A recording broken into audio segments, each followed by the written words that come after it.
Good morning. It's a cold day. It is cold though, you can see my breath. See. Apparently it snowed earlier. Alright, kitten. 1/2 scoop. 1/2 scoop of, hey, move your head, dude. There's like 3 kibble bits in there. Can I do this? Are you ready? Okay. 1/2 scoop of the finest.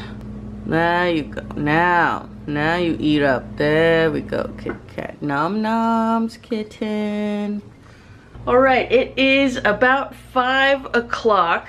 I woke up around 4:30. I went to bed at 11 o'clock this morning. So, it's not too bad. Today, if you did not know, is National Sandwich Day. I'm about to start celebrating with the first sandwich of the day, which is the breakfast sandwich. Alright, I have the breakfast sandwich right here. This is the classic fried egg, which is one of my favorites.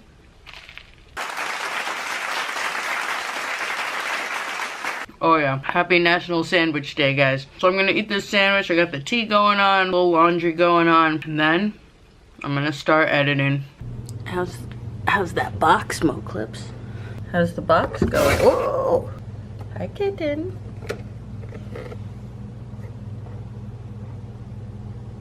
What's going on, Kit Kat? You just gonna stay in that box there? You just gonna stay there? Oh, okay, all right. No cameras, got it. Okay, I know it is National Sandwich Day, but I'm actually not hungry right now. I do have this. If you recall, I believe it was a slumber party Saturday vlog, I made these muffins. The frosting ratio was disproportionate to the cinnamon sugar ratio. This time, I'm gonna try to nail that cinnamon sugar frosting ratio. Also, I do believe I figured out why Mo Clips has been freaking out. So the full moon is going on at 5 o'clock. It's supposed to be full 5 o'clock a.m. We're at 1 o'clock a.m. So Mo Clips might be in full action here pretty soon. Oh yeah, that's the moon. Round 2 of the cinnamon swirl muffins is a success. I still had about the same leftover amount of cinnamon. It's just cinnamon and sugar. So this is about 1/3 of the packet there. I didn't use, check this out. Boom, boom, boom. Yes, I nailed it on the glaze there. If you saw the first vlog where I made the cinnamon swirl muffins, I was like 4 muffins short on the glaze. I'm happy, proud of myself. Now I just wish that I was hungry, but they're gonna be awesome to have like for breakfast with coffee. So the muffins were a success. I am pumped about the muffins. I wish I was hungrier to celebrate National Sandwich Day, but unfortunately I can't force down any more sandwich. But what I can force down is some sandwich information. I have, that's right, an index card. And you know what that means. That means it's history lesson time. What I'm going to share with you guys right now is a history of the sandwich, at least what is known of the history of the sandwich, because it actually gets a little complicated. The traditional accepted history of the sandwich is that this dude, the Earl of Sandwich, invented the sandwich during his giant gambling habit. He couldn't take himself away from the gaming table during this 24-hour stretch, and he just had to take these 2 slices of bread and put the meat in there and eat the sandwich, and that gives us the sandwich that we know it today, which is mostly true. He is the father of the sandwich in the way that the name sandwich comes from his doing.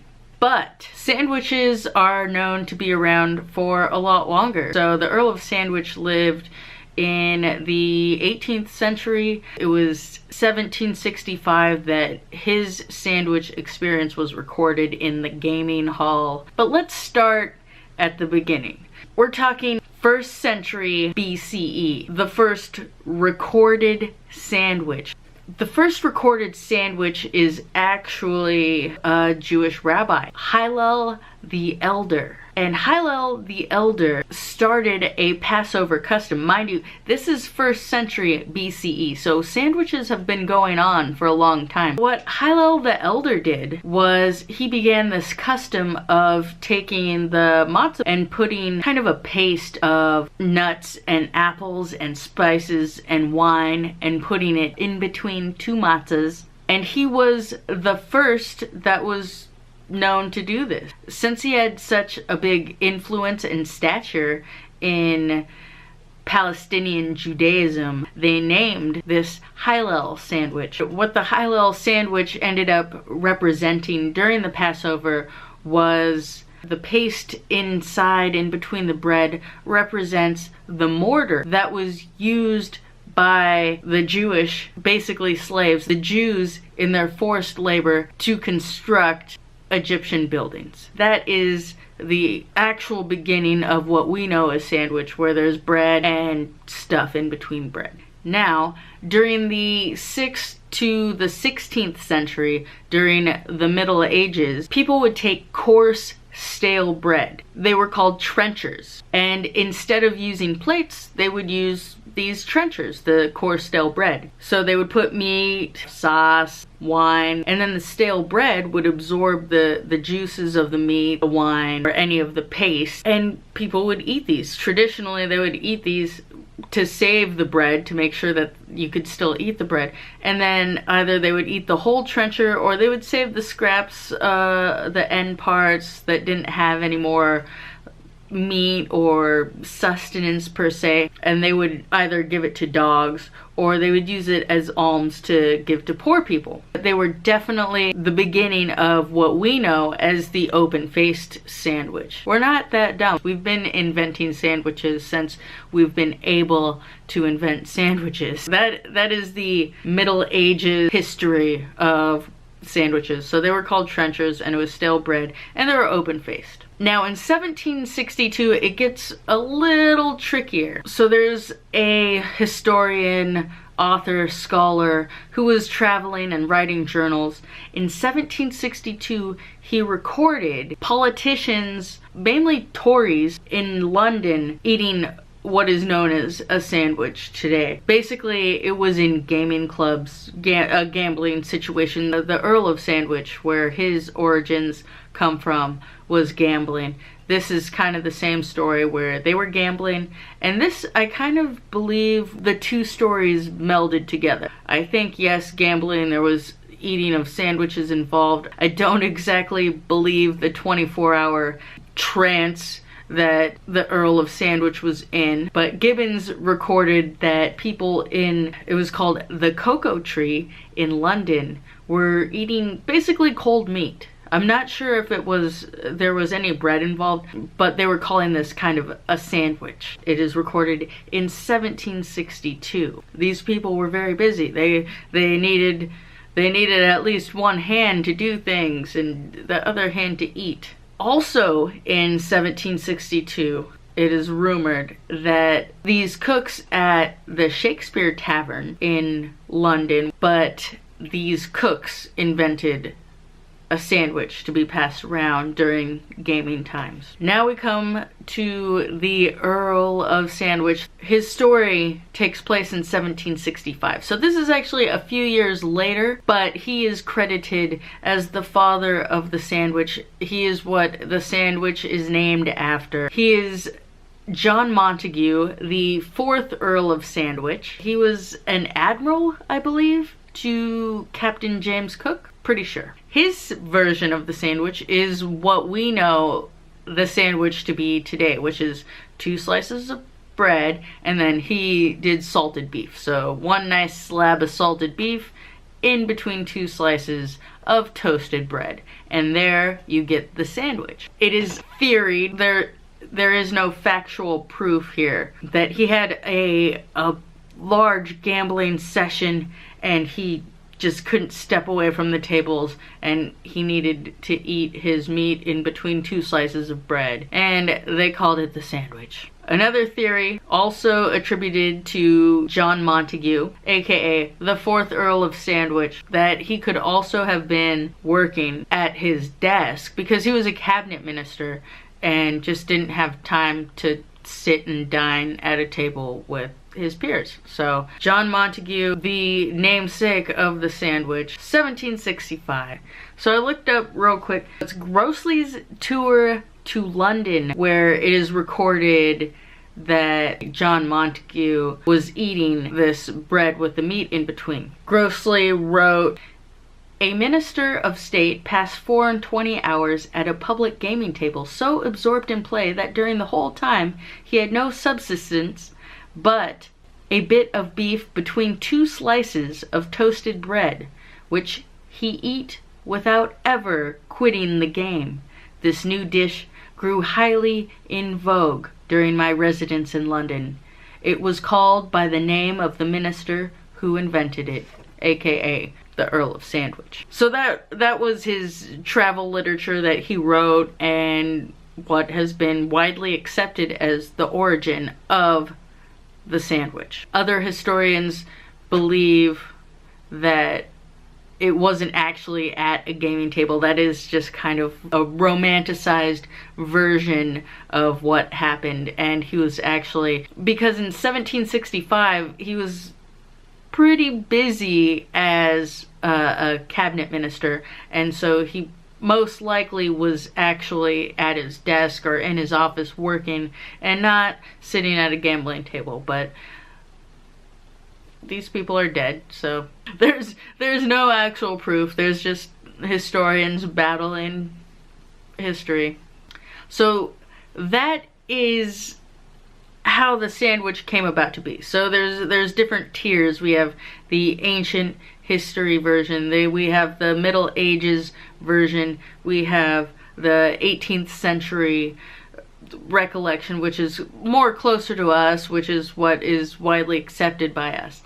In 1840, the sandwich was introduced here in America by an English woman named Elizabeth Leslie. She wrote a cookbook. I actually don't know what that cookbook is called right now, but she wrote a cookbook, and in that cookbook she had directions for a recipe for a ham sandwich, and she advised or suggested that this ham sandwich be served as a main dish. In her directions, she basically says to precisely cut slices of bread and to have some cooled prepared boiled ham, take a nice slab of that, put some mustard on the slices of bread and put the boiled ham in between, and boom, you have a sandwich. Eat it for lunch, eat it for dinner.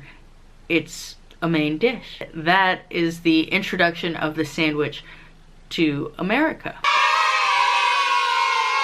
But what really catapulted the sandwich in American history was the 1900s. The invention of sliced bread. In the 1900s, with the invention of sliced bread, the consumption of sandwiches became really popular because people already had sliced bread. You didn't have to bake your own bread and cut it up meticulously. So that, boys and girls, is, in a small condensed version, is how we have sandwiches here today. Ancient history. Thank you, Rabbi Hillel. We have gaming tables in London, also where John Montagu, the 4th Earl of Sandwich, the rumored founder of the sandwich. So we have all of these puzzle pieces that lead us to where we are today, here, celebrating National Sandwich Day. I'm glad that I could share with you this sandwich information, and I hope that you take something from it, at least, you know, Rabbi Hillel, John Montagu, the 4th Earl of Sandwich, Elizabeth Leslie, the English woman who told us to eat sandwiches as main courses. If it weren't for her, I'd probably be a very sad lady because I love sandwiches. So happy National Sandwich Day. With that history tidbit, I am going to call it a vlog night. And thank you really fast for liking, subscribing, commenting, whatever you're doing, playing along. I appreciate it. And I will see you tomorrow. Bye! Hey Moclips. Moclips, did you know it's the full moon? Moclips, did you know that it's the full moon? It's the beaver moon. Are you pumped to celebrate the beaver moon? Is that why you've been crazy, kitty cat? Are you crazy, Kit Kat? Or are you sleepy, Kit Kat? Okay, you sleepy, Kit Kat.